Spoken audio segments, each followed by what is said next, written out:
Talo-talo, debate, kaliwat kanan, mga relihiyon, sekta't mga samahan.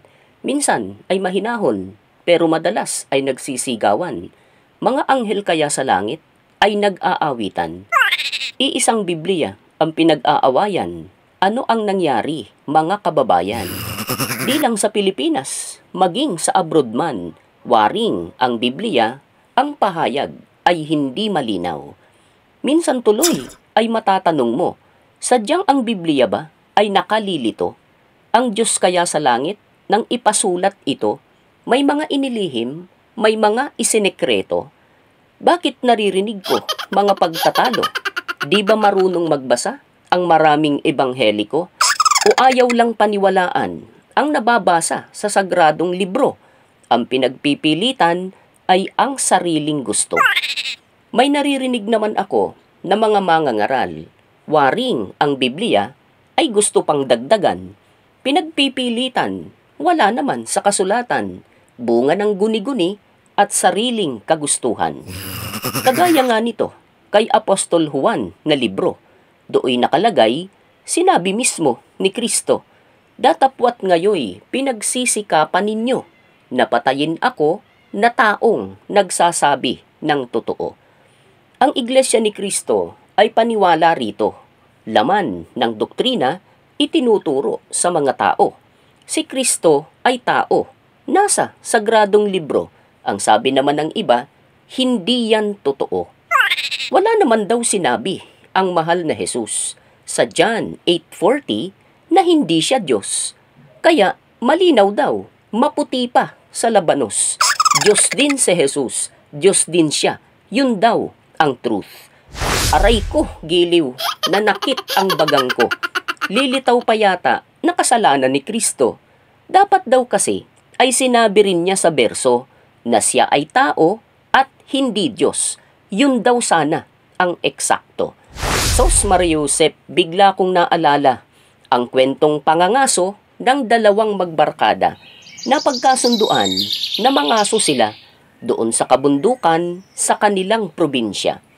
Sa may kasukalan, malagong damuhan, biglang nagulantang ang magkaibigan. Malakas na kaluskos, ano ang dahilan? Itong magbarkada ay agad nagpustahan. Sabi ni Kulas, pusta ko malaking ibon yan. Sa akin ay baboy ramo, sabi naman ni Esteban. Ang kanilang pusta, hindi ko na matandaan kung pera ba o lahat ng huli ang mapapanalunan. Nilapitan nila ang kaluskos na pinagmulan. Dahan-dahan, patsyempo-tsyempo na parang magnanakaw. Handa ang sandata sa nalalapit na digmaan. Sino kaya ang mananalo sa kanilang pustahan? Ibon o baboy ramo? Abay, biglang lumipad ang ibon sa kasukalan. Ubod po ng laki ng hinayang ang magkaibigan. Sabi ko sa iyo sabi ni Kulas kay Esteban, paano ba yan? Panalo ako sa ating pustahan. Sino nagsabi sa iyo na ikaw ay panalo? Napakalinaw naman na yun ay baboy ramo. Sabi ni Esteban na ayaw magpatalo. Sabi ni Kulas, baliw ka ba? Di ba nakita mo? Lumipad ang ibon, nagasgas pa ang mukha mo. O bakit? Sagot naman ni Esteban na sobra ang pagkahinyo. Sinabi ba ng ibon na hindi siya baboy ramo? Ganyan-ganyan nga ang pinagpipilitan.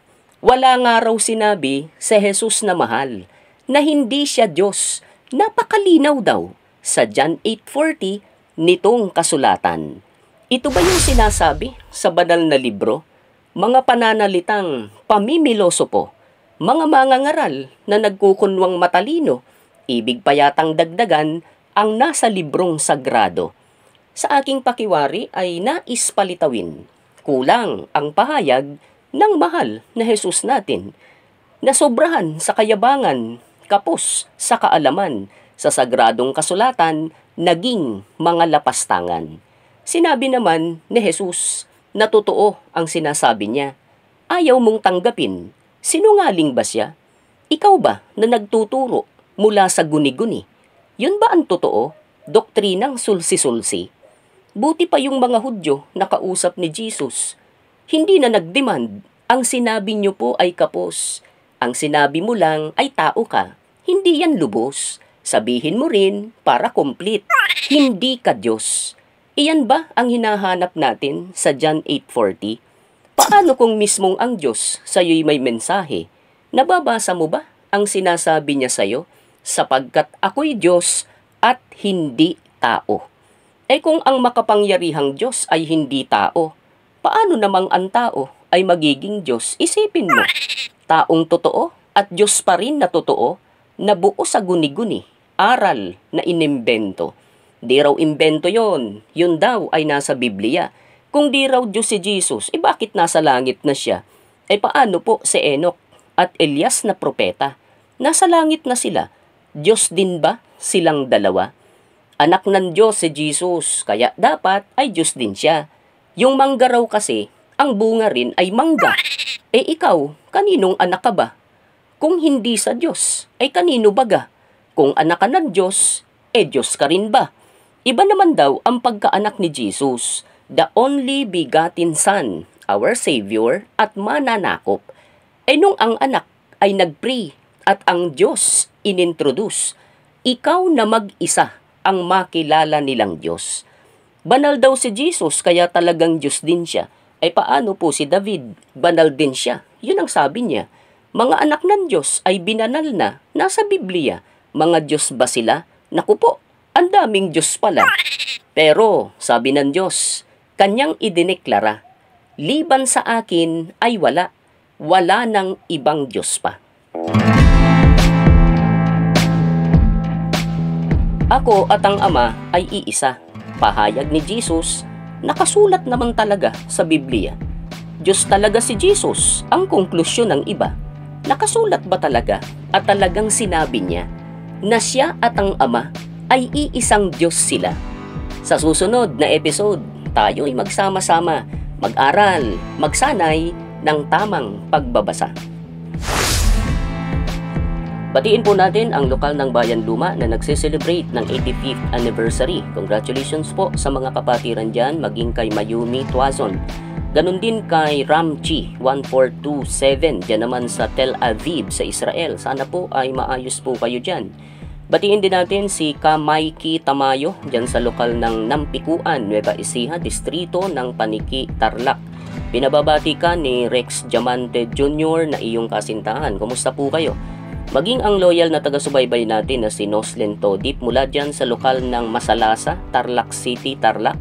Kay Hanky Donkey na isa pa sa ating loyal na taga-panood at sa kanilang lokal naman dyan sa Mandawi City, Cebu. Ingat po kayo.